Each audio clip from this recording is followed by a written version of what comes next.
Ang bayan ng Bawang ay sagana sa mga likas na yaman, gaya ng yamang tubig at yamang lupa.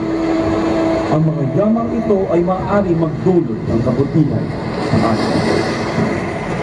Subalit, mayroon rin namang itong masamang epekto kung hindi pangangalagaan mabuti. Masisira rin ang ating mga pinaghahanap buhayan, gaya ng palayan at pangisdaan. Mamamatay ang mga isda at iba pang lamang dagat. Ang pag-aabuso sa ating kalikasan, ang hindi tamang pagtapon ng basura, patuloy na paggamit ng dinamita at lason sa pangingisda ay maaaring maging sanhi sa pagkamatay at pagkaubos ng mga lamang dagat tulad ng isda at mga corals.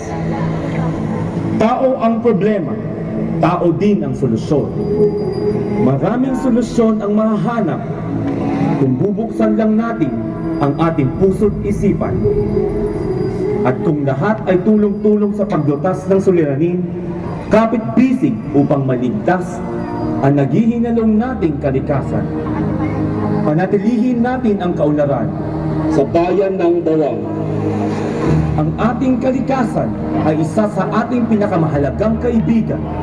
Ipinagkatiwala ito sa atin ng Panginoong may kapal, babae o lalaki man, bata o matanda, sektor man ng pamahalaan o hindi, mayaman man o hindi, at lahat tayong mga Bawangenyos.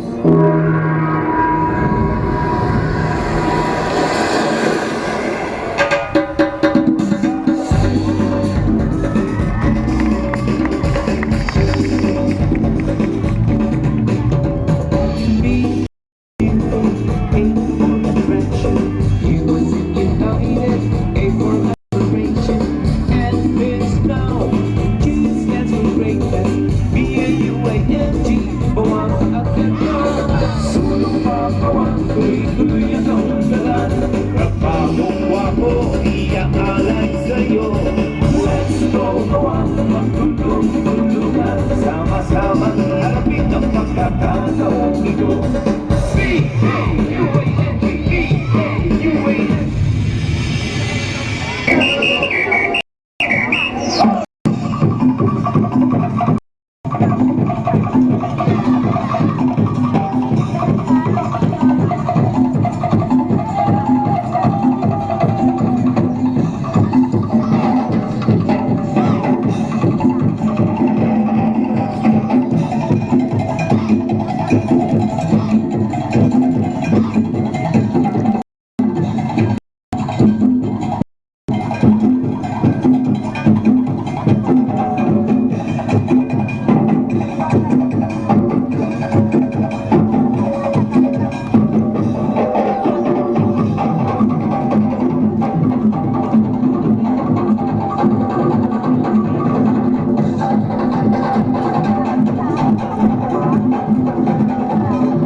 Kami, ang Bigbiga Elementary School, ay nakikisa sa layuning ito.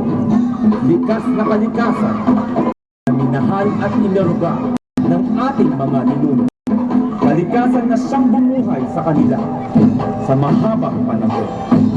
Sana'y huwag nating ipagdamot, sana'y huwag tayong magtulog-tulugan na masilayan pa ang kagandahan ng ating kalikasan para sa mga susunod pang henerasyon at para sa mga buhay ng bagong kinabukasan. Sulong